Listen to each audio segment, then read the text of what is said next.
நீங்க அவ்வளவு முக்கியம். அதை நான் திரும்ப திரும்ப சொல்றேன். நீங்க தான் தலைவர் அவர்களை 2026 அமர்வதற்கு நீங்கள் உண்மையாக உழைப்பீர்கள் என்ற நம்பிக்கை எனக்கு இருக்கிறது. அந்த உழைப்பை நீங்கள் தயவு செய்து கொடுக்க வேண்டும். உங்களுடைய மாவட்ட செயலாளருடன் இணைந்து, அணி தலைவர்களுடன் இணைந்து நீங்கள் செயல்பட வேண்டும் என்று நான் உங்களை அன்புடன் கேட்டுக்கொள்கிறேன்.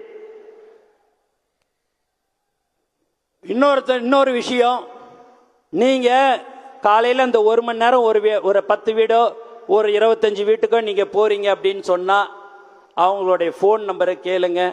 தமிழக வெற்றி கழகம்னு சொன்னாலே உங்ககிட்ட அந்த ஃபோன் நம்பரை கொடுத்துருவாங்க. அவங்களுக்கு என்ன பிரச்சனை ஏதுன்னு ஒரு வாட்ஸ்அப் குரூப் மெயின்டைன் பண்ணுங்க. என்னைக்கு தெருவில் லைட் எரியல, தண்ணீர் பிரச்சனை, வாய்க்கா பிரச்சனை, சின்ன சின்ன விஷயம், கொசு மருந்து அடிக்கிறது, மருத்துவ முகாம் போடுறது, இதெல்லாமே நம்ம செஞ்சு கொண்டு இருக்கிறோம். இருந்தாலும் இந்த 10 மாதத்தில் நீங்க அதையெல்லாம் மிக சிறப்பாக நீங்கள் செயல்படுத்த வேண்டும் என்று உங்களை நான் கேட்டுக்கொள்கிறேன். மொத்தம் 325 பூத்து 290 பூத்து இருக்குது அப்படி என்று சொன்னால், ஒருத்தவங்க ஒரு 20 பேர் 30 பேர் எடுத்துங்க, 10 பேர் சேர்ந்து அதை 300 ஆக்கி வச்சிங்க. ஒருத்தவங்களுக்கு 30 பேர் இன்சார்ஜ் அதுமாரி கொடுத்துருக்குறோம். அந்த 300 பேரை வாரத்துக்கு ஒரு தடவை அந்த 30 பேரையும் நீங்கள் சந்திக்கணும்.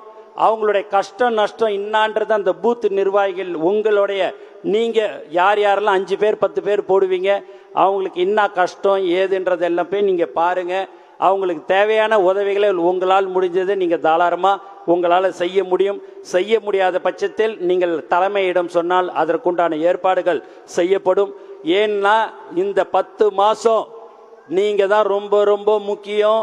திரும்ப திரும்ப சொல்கிறேன், இந்த மண்டலத்தை முதல்ல நம்ம கோயம்புத்தூரில் ஆரம்பிச்சிருக்கிறோம்.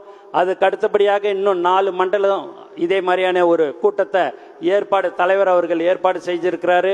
அதனால் இந்த நீங்கள் ஒரு 2 மணி நேரம் 2.5 மணி நேரம் அமைதியாக காத்து அது எல்லாத்தையும் நீங்கள் கவனமாக அதை கேட்க வேண்டும் என்று நான் கேட்டுக்கொள்கிறேன்.